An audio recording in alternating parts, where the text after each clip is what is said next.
Hi friends, welcome to my channel. ఈరోజు మనం crispy pakodi ఎలా చేసుకోవాలో చూద్దాం. ముందుగా ఇలా ఆనియన్స్ తీసుకొని పొట్టు తీసి వాటర్లో వేసి నీట్గా కడుక్కోవాలి.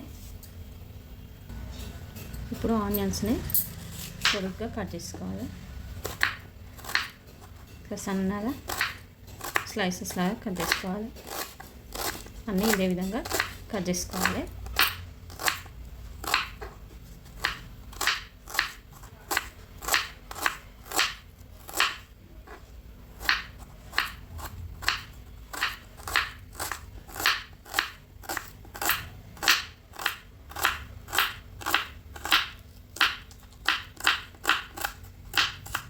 ఈ విధంగా మనం తీసుకున్న ఆనియన్స్ అన్ని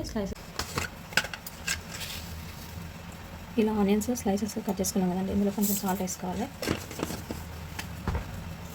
సాల్ట్ వేసుకొని ఇవి మంచిగా ఇట్లా విడివిడిగా అయ్యేటట్టు తీసుకోవాలి.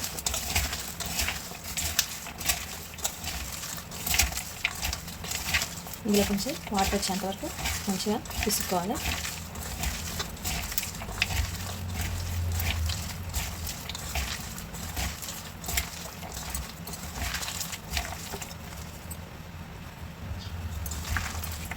ఇలాగే జ్యూసీ అయ్యే విధంగా మంచిగా విడివిడి అయ్యే విధంగా పిసుకోవాలి.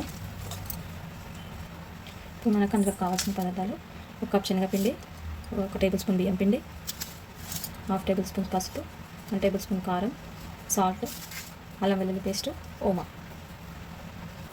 ఇప్పుడు మనం ఇందులోకి ఇంగ్రీడియంట్స్ యాడ్ చేసుకుందాం. శనగపిండి, బియ్యపిండి, కారం, ఉప్పు, కారం ఉప్పు మీ టేస్ట్ తగ్గ వేసుకోండి. పసుపు, అల్లం వెల్లుల్లి పేస్ట్, వాము.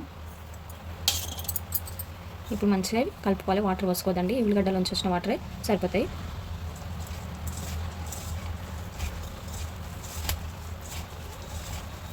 మనం వాటర్ వేయకుండా కానీ అప్పుడే వాటర్ వచ్చేసింది. ఇలా చేసుకుంటే మంచి గట్టిగా వస్తుంది పకోడీ. అసలు వాటర్ యాడ్ చేయలేదండి నేను, ఇట్లానే వేసుకోవాలి.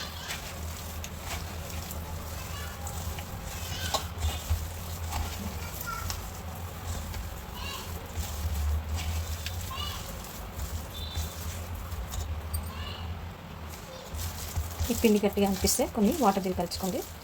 మాకైతే సరిపోయింది. ఈ విధంగా వచ్చేసి ఉప్పు ఏమన్నా టేస్ట్ చూసుకొని ఉప్పు ఏమైనా తక్కువ యాడ్ చేసుకోండి. ఇప్పుడు గ్యాస్ ఆన్ చేసుకొని ఒక కడాయి పెట్టుకోవాలి. కడాయి వేడెక్కిందండి, అందులోకి ఆయిల్ వేసుకుందాము.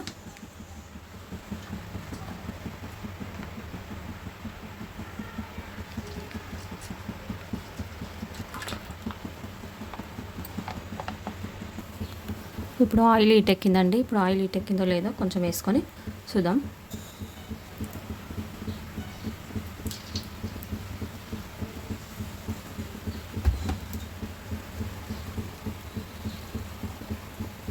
ఇంకా కొంచెం ఆయిల్ వేడెక్కాలండి. ఇప్పుడు మంచిగా ఆయిల్ హీట్ ఎక్కిందండి. ఇప్పుడు స్టవ్ని మీడియం ఫ్లేమ్లో పెట్టుకొని పకోడీ వేసుకోవడమే.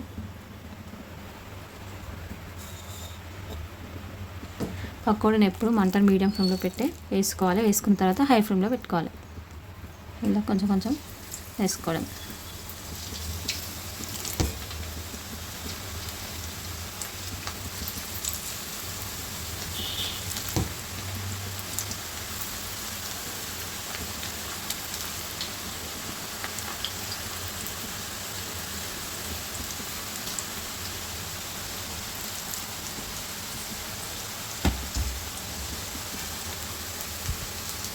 వేయంగానే కలపకూడదండి, కొద్దిసేపు వేగిన తర్వాతకి కలపాలి. మంటను మీడియం టు హై ఫ్లేమ్లోకి అడ్జస్ట్ చేసుకుంటూ కాల్చుకోవాలి.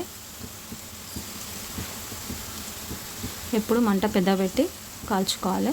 వేసేటప్పుడు మాత్రం చిన్న పెట్టుకోవాలి. ఈ విధంగా కాలిన తర్వాత మంటను కొంచెం సిమ్లో పెట్టుకొని ఈ విధంగా కాలిన తర్వాతకి కొంచెం మంటను సిమ్లో పెట్టుకొని వేయించుకోవాలి. గోల్డెన్ బ్రౌన్ కలర్ లాగానే తీసేసుకోవాలి.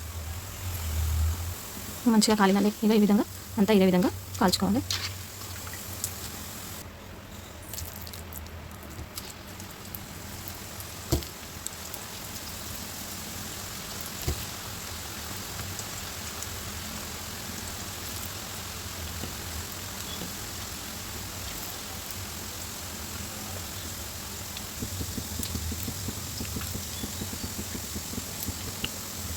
మధ్య మధ్యలో కలుపుకుంటూ మంచి గోల్డెన్ బ్రౌన్ మధ్య మధ్యలో ఇలా కలుపుకుంటూ మంచి గోల్డెన్ బ్రౌన్ కలర్ వచ్చేంత వరకు బాగా వేయించుకోవాలి. ఈ విధంగా కాలిన తర్వాత కొంచెం మంటను సిమ్లో పెట్టి వేయించుకోవాలి, లేకపోతే మాడిపోతాయండి. ఈ విధంగా మంచిగా గోల్డెన్ బ్రౌన్ కలర్ వచ్చేంత వరకు వేయించుకోవాలండి. అంతే, వేడి పకోడీ రెడీ. ఒకసారి నేను చెప్పిన విధంగా చేసుకొని చూసి నాకు కామెంట్ బాక్స్లో కామెంట్ చేయండి ఎలా వచ్చిందో మీకు. ఒక లైక్ ఇవ్వండి. ఇప్పుడు లాస్ట్లో కొంచెం కొత్తిమీర తీసుకొని ఆయిల్ వేసుకొని ఇలా ఫ్రై చేసుకోవాలండి. ఇలా ఫ్రై చేసుకున్న కొత్తిమీరను పకోడీలో వేసుకోవడమే. రుచికరమైన పకోడీ రెడీ అండి.